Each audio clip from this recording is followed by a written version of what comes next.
Thank you very much. We want to acknowledge the leadership of all political parties that form part of the progressive forces here in Parliament. This includes the leadership of Umkhonto weSizwe Party, the African Transformation Movement, the United African Transformation, and the National Colored Congress. We want to salute the people of South Africa who have rejected the former liberation movement that has enjoyed political power for the last 30 years. Today, that era has come to an end. It is beyond doubt that the former liberation movement failed to turn the political power into economic power.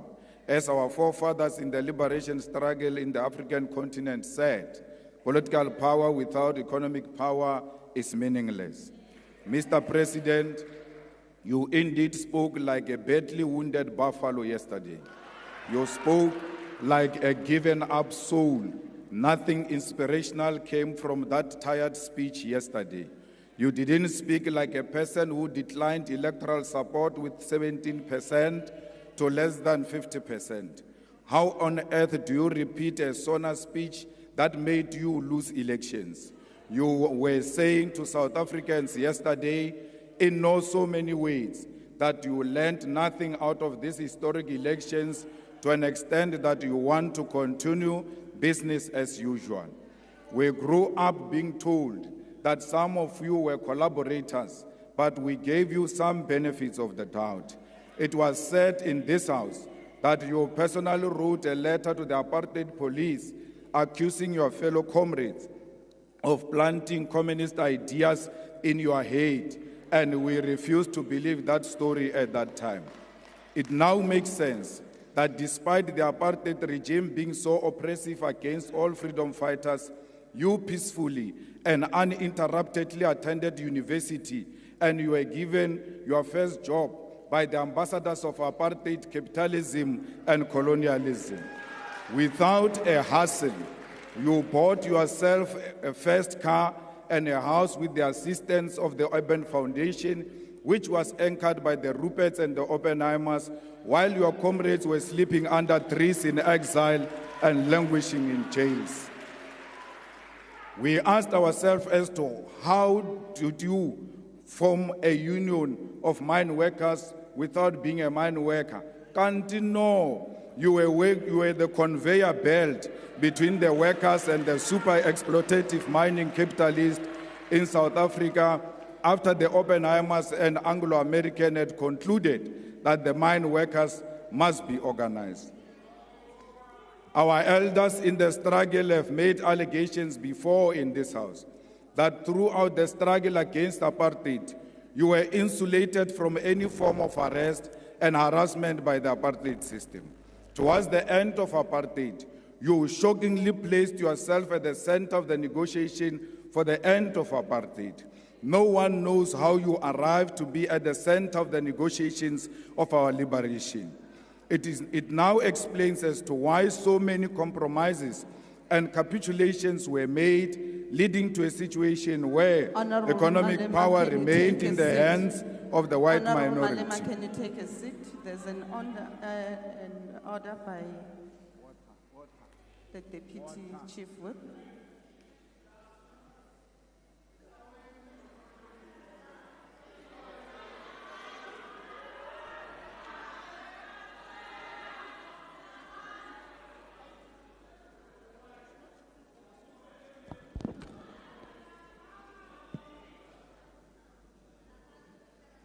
Honorable Chairperson of the NCOP, you instructed that the Honorable member, Honorable Malema, must sit down before I raise my point of order. Honorable House Chairperson, Honorable Chairperson of the NCOP, the Honorable Malema is casting aspersion on the President, on the persona of the President. Can he please bring in a substantive motion to support his statements that he's making in the House? Thank you.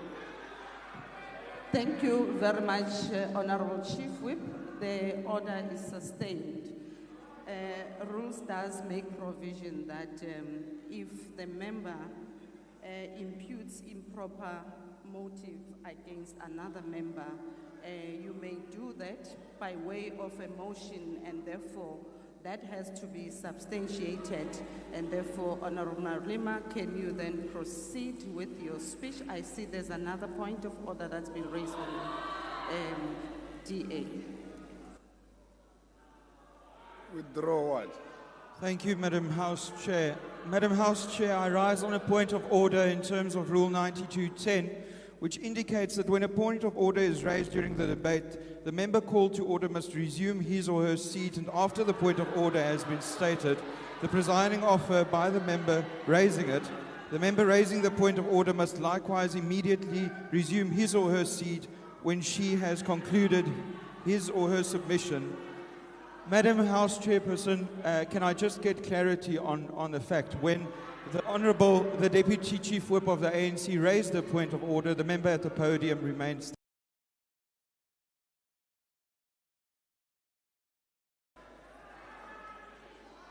Honorable Malema, we have requested that you take your seat, but despite that, you did. Thank you very much. As I have ruled on the previous order, that was raised by the Chief Whip, Honorable Malema, can you take your podium and apologize on what you've just said?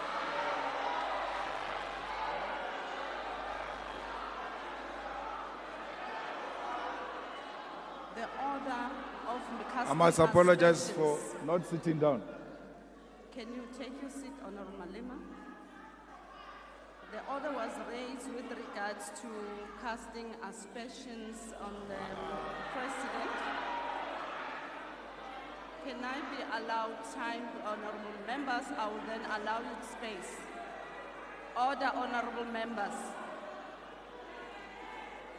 The order was raised with regards to the Honorable member casting aspersions on the President, and accordingly. Honorable members, can you please take your seat? I have not recognized you, Honorable Shibambo. Can you please take your seat? I have not concluded.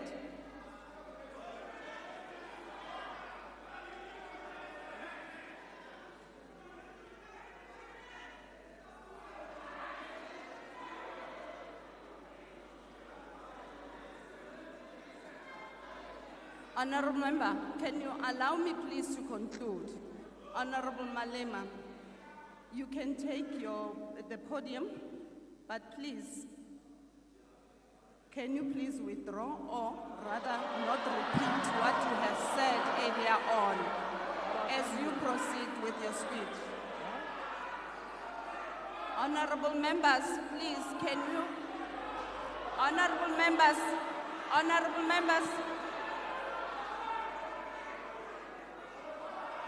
Honorable Malema, can you sit down? Honorable Shibambo.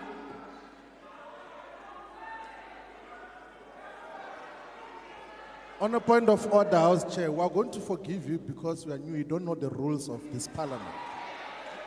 When a point of order is raised, you must specify the rule and the specific sentence or a phrase that you say this is a violation of the rules of the National Assembly. What the Commander-in-Chief is doing is to give a political characterization of a phenomenon. That is a point of debate. It's not casting aspersions. How else do we deal with political text to what got to transpire to where we are now? Where else do we say that except here in this Parliament? You can't suppress political debate because of your misinterpretation and misunderstanding of the rules.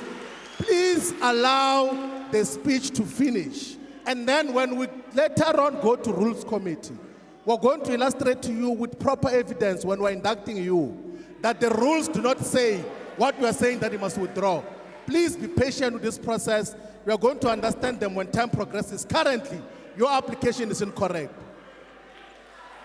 Thank you, Honorable Shibambo. Honorable members, Rule 53 makes provision that if a member makes personal reflection on the member's integrity that are equally offensive or damaging, which cannot be necessarily be substantiated. Therefore, that should be done by a way of a motion so that a member can substantiate what he's been saying. At this point in time, Honorable Malema has cast aspersion against the president, which needs to be substantiated accordingly, and therefore the order remains sustainable. Honorable Malema, as you proceed with your debate, can you kindly refrain from making such aspersion? Thank you very much. You may proceed. I must proceed. Thank you very much. It now explains as to why so many compromises and capitulations were made, leading to a situation where economic power remained in the hands of the white minority, leaving black people with meaningless political power. We can today confirm that it was pure infiltration by forces of darkness. When it was clear President Mandela is not going to make you the first deputy president of the democratically elected South African government in 1994, you threw tantrums and even boycotted his inauguration. The same President Mandela you asked us to celebrate yesterday, you missed the historic moment to do so in 1994 because of personal aggrandizement. Like many people in South Africa, I stood here in this house and said we will give you the benefit of the doubt, believing that the allegations against you of being a collaborator might not be true. I will tell why I'm giving you this personal account.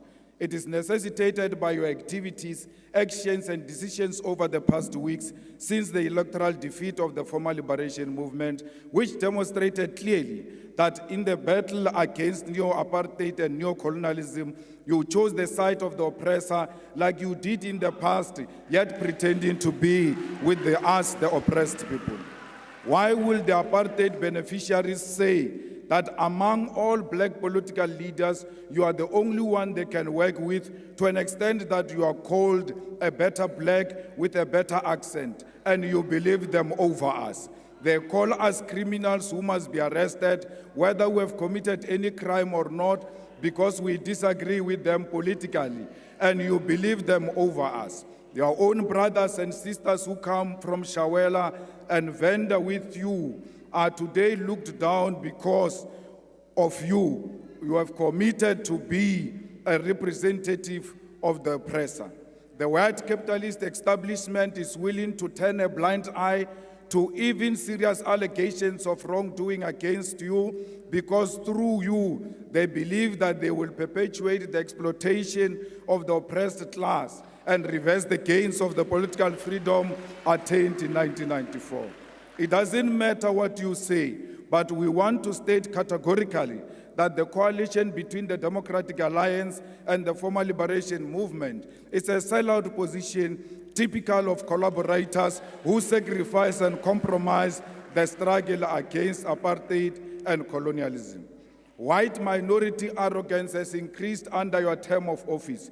You should have seen them yesterday when you were speaking. It was like you are a true Tabaneka Koko Helen Zille. You boldly take these counter-revolutionary and reactionary decisions because you know you have a full protection of white capitalist establishment. All the things you said yesterday are meaningless because they are exactly what you said in the 6 State of the Nation addresses you have given since you became president in 2018. None of the commitments you made during this State of the Nation addresses have been met. You state here that the vision you are operating under is still the National Development Plan Vision 2030, whose targets have never been met and will never be met. The NDP had targeted to create a certain number of jobs, but joblessness has increased. The NDP target was to reduce unemployment by 14% in 2020, but today unemployment is 32.9% and more than 12 million people are jobless. Even if you meet the target tomorrow, of achieving 14% unemployment. The fact of the matter is you missed the target year. The NDP target was to reduce poverty from 39% by 2030, but poverty today, you chose glory over the dying children and women of Palestine because you are scared to offend your coalition partners. President Mandela, a close friend of President Arafat, who you said we must celebrate yesterday, should be turning in his grave. The trade embargo against Cuba is still intact, and despite the fact that Cuba played a role in the struggle against apartheid, you never said anything about that. There is instability in the Democratic Republic of Congo, and South African soldiers are dying in that war, and you never said anything about that. There is a real threat of instability in the entire SADC region, and you never said anything about that. There is loss of life in South Sudan, but you had nothing to say about that. The BRICS Forum has been joined by additional countries such as Saudi Arabia, Ethiopia, Egypt, Argentina, Iran, and United Arab Emirates, and you never said anything about how South Africa should maximize these strategic relations to grow the economy. The North Atlantic Treaty Organization, NATO, is agitating for a world war through its admission of Ukraine into NATO alliance, and you never said anything about that. This is happening while South Africa has discovered strategic oil and gas natural resources, which in itself, Minister Mantashe, it's a cause for global security, but your president said nothing about that. Even if the global balance of forces does not matter to you, there is nothing tangible you said about the high levels of crime happening in South Africa. In the past year, South Africa had more than 27,000 murder cases, and you never said anything about that. Are we being handed over to the imperialist takeover as South Africa? Mr. President, there are more than 300,000 students who have passed and attained their certificates, diplomas, and degrees, but all universities and universities of technology, huge amounts of money. We must cancel student debt and introduce free decolonized education now. You claim to have created 2 million jobs through your presidential employment stimulus, but there are no additional 2 million jobs that were created since you took office in 2018. And if you want to argue this point, go and argue with Stats SA. Another issue we need to highlight is that Kusile Power Station added an additional 800 megawatts into national grid 2 weeks ago. You never mentioned anything about that. Instead, you chose to mention 256 megawatts of unreliable energy by independent power producers, which was plugged into the grid in the Northwest Province. This is an evidence that in addition of selling fictional buffaloes at Palapala, you are also a salesperson for independent power producers. These independent power producers were at the center of why South Africa experienced perennial load shedding for years until 2 months before the elections. The land which our people desperately needed for human settlement, agriculture, public service, and business was left in the hands of the oppressors. Our people were told about willing buyer, willing seller, in a situation where violence and genocide were used to learn the dispossession of the Khoi, the San, and all indigenous people of our country. We'll amend Section 25 of the Constitution in our lifetime to allow expropriation of land without compensation. South Africa, our country is being traded. We, the progressive forces, need to constitute an alternative radical agenda. Let us do everything in our power to rescue our country from being traded on a silver platter. We call on all workers' movement, civil society, religious leaders, and traditional leaders to reject this grand coalition led by DA under the pretense of the so-called government of national unity. We, as the EFF, will not form part of a factional and a decoy of the so-called national dialogue, which happens after the government has already committed budgets and programs to this agenda. We are not in the business of talk shows. We are in an agenda to realize through economic emancipation of our people, and no matter what it takes, we will never associate with the collaborators and the sell-out agenda of the establishment. e re ke le botse nonyana phakuphaku e bjale ile tee a re tšhoše ke maru a o tla bo sele motho wa o ba le matriki wo a sankang a ba subjected to a peer review comes here and calls us VBS looters. I understand the mind of a rat will not comprehend that is actually sitting with VBS looters themselves in the government of national unity. The same matriculant is a beneficiary of the loot of 20 billion of Steinhoff that was invested by public investment, by PIC. No amount of nonsensical threats of arrest can silence us. Not even death can silence us, because Mama Winnie Madikizela Mandela's voice has multiplied. Ours is a generational mission. We shall overcome. Victory is certain. We want to tell you now, your days are numbered. Thank you very much.